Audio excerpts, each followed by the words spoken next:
Welcome to the Ballroom Dance Channel. We are a worldwide community of ballroom dancers who meet here every day to talk all things ballroom dance. Today's topic. As our longer-term viewers know, I'm a very long-term ballroom dancer. Dancing since I was young, competed amateur newcomer all the way through pro championship. And today I'm going to share my biggest frustrations as a ballroom dance competitor. And I'll bet you some of you share the exact same ones. Okay, so number one, access to lessons.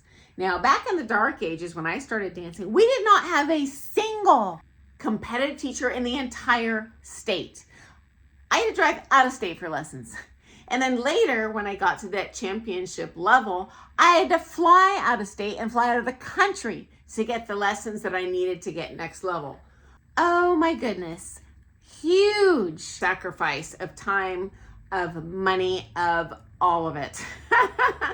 So number two, feeling more committed to improving than my partner. So yeah, I've been there, friends. I wanted to practice 7 days a week, 2 hours a day, no time off, no exception. I could not get enough of dancing. I still can't to this day.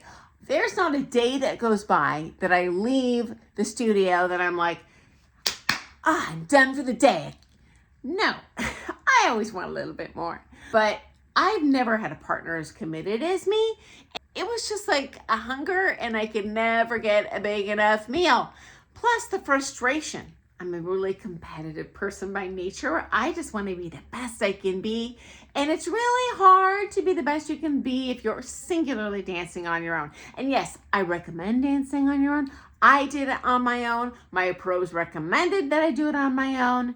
But you still need to supplement with actually dancing with a warm body because that's what I did in competition. I ultimately was not judged alone. Okay, number three. Giving 150% 24/7, which I have no problem with. I love giving it all that I have, whether I'm teaching, competing, doing anything. But it's really soul crushing when you give 150% of everything you have and you don't see the results in competition. Think about it this way, especially when you get up to those higher levels. Unfortunately, now I'm on the floor with other champ level pros. We're all giving 150%. We're all in peak athletic condition. We're all spending top dollar on our costumes. So I don't have effort on my side.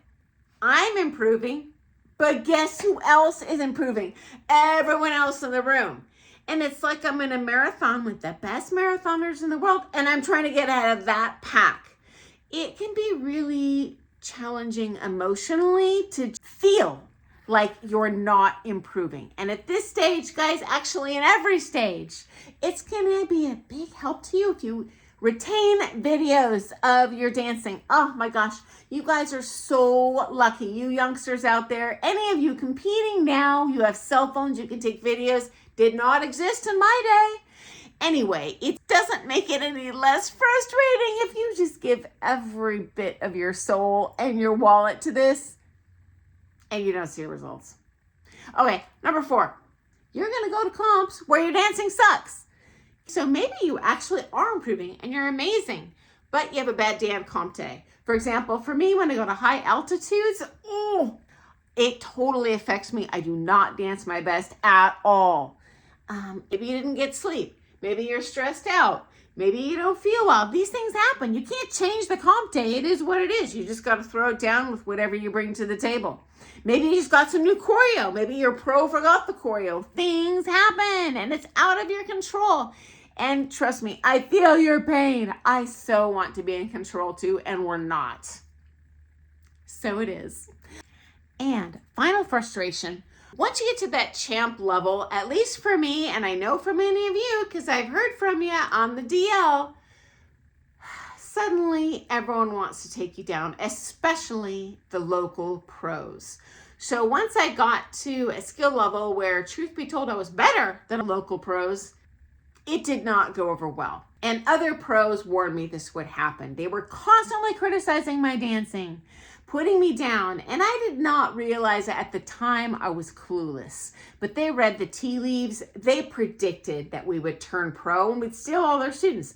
I use the term steal very loosely. When we turn pro, we deliberately priced ourselves higher than the other pros because we didn't want to make enemies with anyone in town. And guess what? When we did that, they hated us anyway because they did lose students to us. You know, many students, the best ones, are like heat-seeking missiles. They just want that good lesson if they have the budget for it.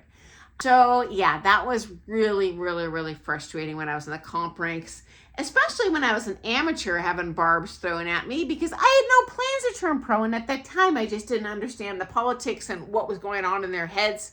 Now that I'm no spring chicken, I've been around a long time. I've seen this go down in a lot of communities. And you know what the good news is for those of you who get to that level where the local pros might be trying to take you down? Shake it off. Don't worry about it. That'll die down with time when they realize, oh, the world hasn't changed and they're still fully booked. Maybe it's with other people, but they're definitely going to be just fine. Okay, guys, I look forward to seeing you first thing tomorrow morning for some more things ballroom dance. And I sure hope these haven't been challenges for you, but pretty sure they have. Okay, have an awesome day, guys. Happy dancing. Toodles.